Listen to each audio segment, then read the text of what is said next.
Okay, so I actually want to start this video by asking you a question.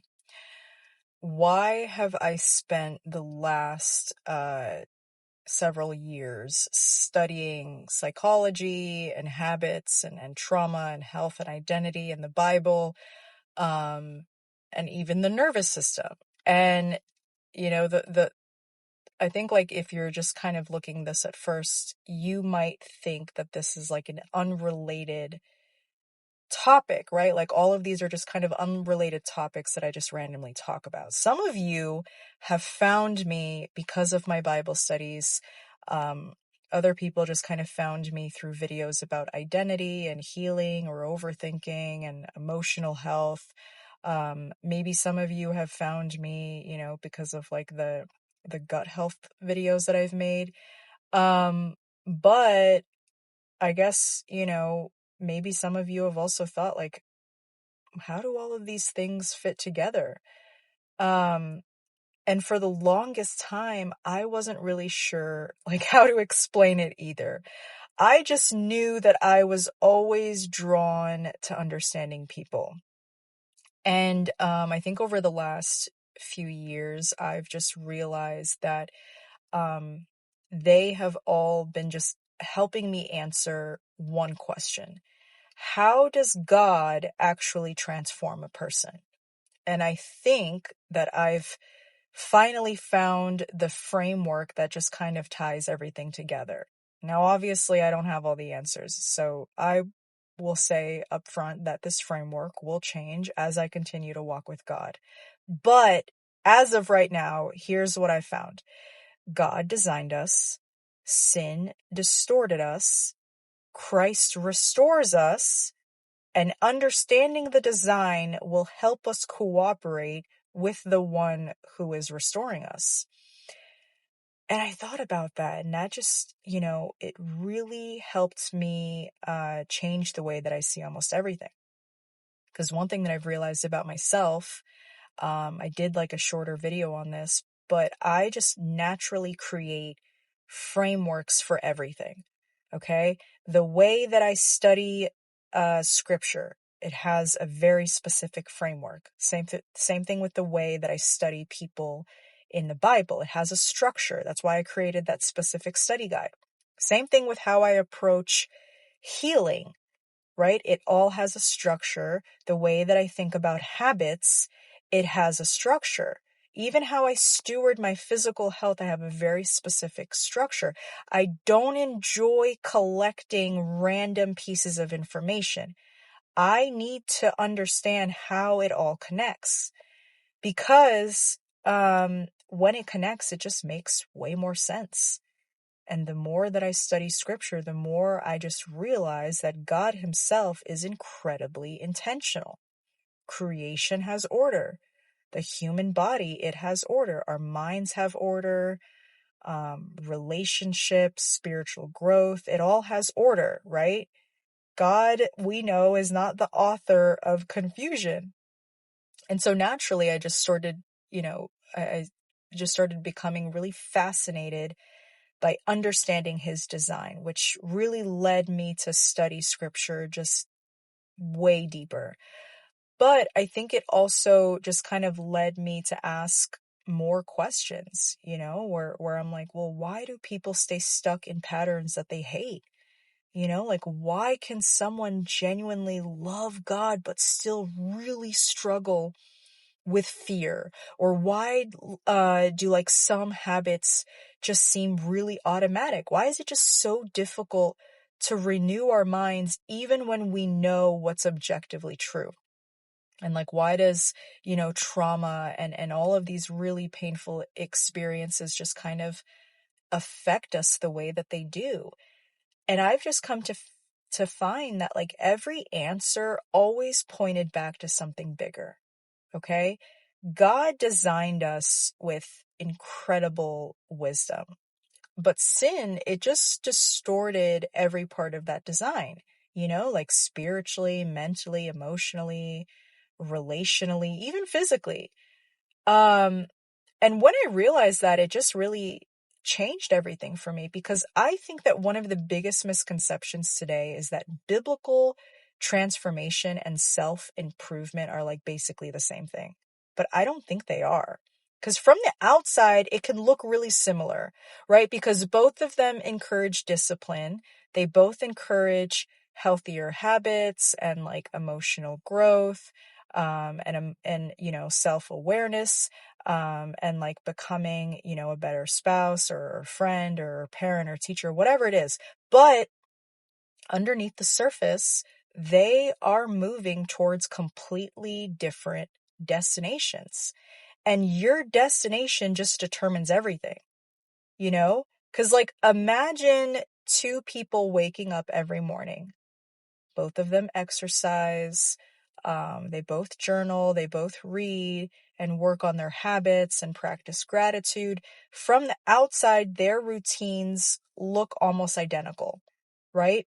But one person is asking, how do I become the best version of myself? And the other person's asking, well, how do I become more like Christ? The behaviors, they overlap, right? But the destination, it couldn't be more different. And until you know the destination, you don't really know which map to follow. I think that's why this conversation is really important to have, because modern self-improvement, it usually just starts with us, right? It says that the answers are already inside of you. Become more confident, more successful, more productive, become the highest version of yourself, right? Now, there are good things, within self-improvement, of course, right? Learning to communicate well is wise. Taking care of your health is wise. Building healthy habits, managing your finances, all of that is wise. Going to therapy can be really incredibly helpful, and learning emotional regulation, that's all valuable, okay? That's not what I'm saying. They're not inherently unbiblical. I think it's actually good stewardship. But here's where the difference begins, okay? Because self-improvement, it treats those things as the destination. But scripture, it treats them as tools, right? The destination has always been Christ. If you read Romans, specifically chapter 12, it tells us to not be conformed to this world, right? But to be transformed by the renewing of our minds. Paul doesn't say improve your mind. He says renew it. That's two different ideas. Improvement just kind of assumes that this old version of you needs, a few upgrades. But when you think about like what renewing your mind means, renewal that means that something way deeper has to happen. I don't think God is trying to just polish the old version of us. I think he's literally trying to transform us into the image of Christ.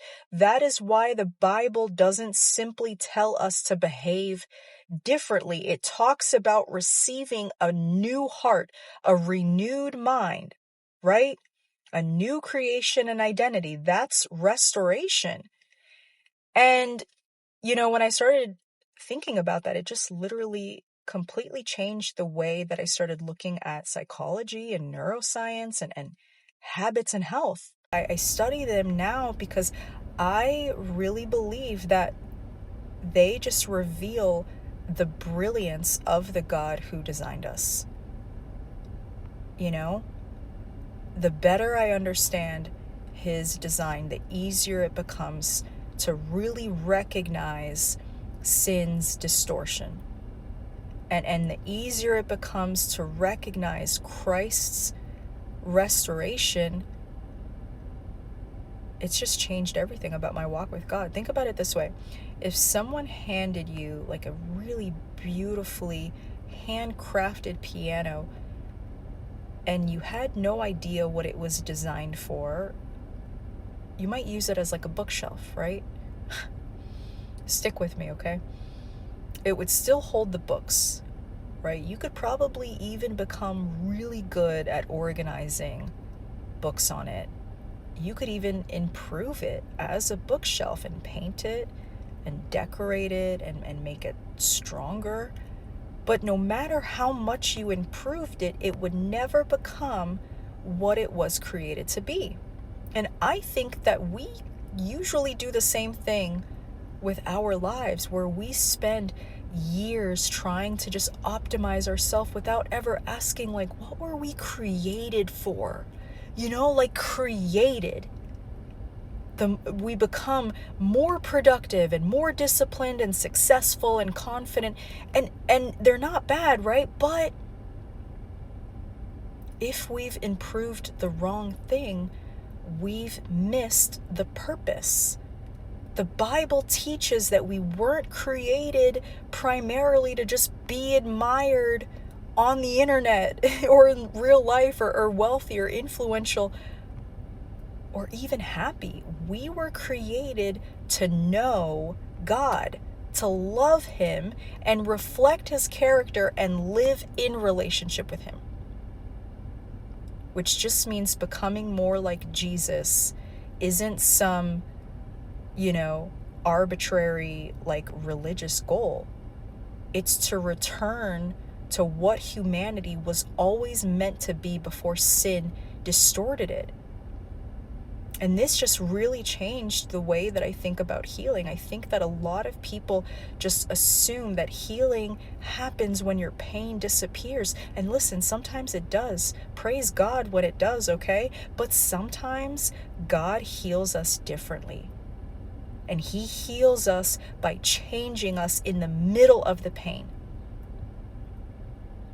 He doesn't always remove the struggle immediately. Sometimes He just teaches us to trust Him through it, and sometimes He'll change our identity before He literally changes our circumstances, or He'll give you peace before you have all the answers. Guess what? That's still healing. And when I look throughout Scripture, I just see this over and over and over again. David wasn't healed because he just suddenly became mentally stronger. He learned to run to God. Peter was restored through Christ's forgiveness. It's just a completely different picture than simply becoming a better version of yourself. It's literally becoming someone who just increasingly reflects Christ. And I think that that is one of the reasons that I've just become so passionate about understanding how people work. And I've become really fascinated with psychology and neuroscience, and habits, but I'm also way more fascinated with God's design. Because the more I understand, the way He designed us, the more I really appreciate His wisdom. The more I recognize how beautifully the gospel restores what sin distorted. Man, for years, I always thought, the biggest question in my life was like, who am I? I thought I needed to discover myself and create myself and build my identity. But the more that I look inward, then the more confused I got. And I just realized, like, I was actually asking the wrong question the whole time. I was like, all right, like, who do I want to become? But now I'm like, okay, well, who is God actually transforming me into? And it's changed everything. Because now my identity isn't something that I have to invent from scratch. It's literally something that I just receive. And the transformation is not something that I feel like I have to accomplish. It's something that I genuinely feel like I'm cooperating with. And that is just one of the most freeing things that I've learned in my entire life, is that God isn't asking me to become someone that He never intended me to be. He's literally restoring the image that sin just distorted. And that is why I don't believe that faith and understanding have to be enemies, right? Like, I don't think learning how habits works competes with scripture, right? Understanding the nervous system, it doesn't compete with the Holy Spirit. Same thing with learning about trauma. It doesn't compete with God's healing. All of those things help us better understand the incredible design of the Creator. And when we understand His design, we can just cooperate way more intentionally with the work that He's already doing inside of us. That's what I've spent so many years trying to understand and find my purpose. And I think, honestly, this is something that I'll probably spend the rest of my life learning. Listen, if this video gave you, a different perspective or encouraged you, I'd love for you to let me know in the comments. I'd love to hear your thoughts on this, because I think that this is a conversation the church needs to have more often. But if you're in a season where you feel like you're stuck, or you're overwhelmed, or you're struggling to just understand what is happening underneath the surface, I do offer now one-on-one faith-based sessions where we just talk through these things together. Every person is different, but my heart is always the same: to help people understand the way that God designed them so that they can cooperate with the work that He is doing in your own life. Thanks for being here. I'll see you in the next video.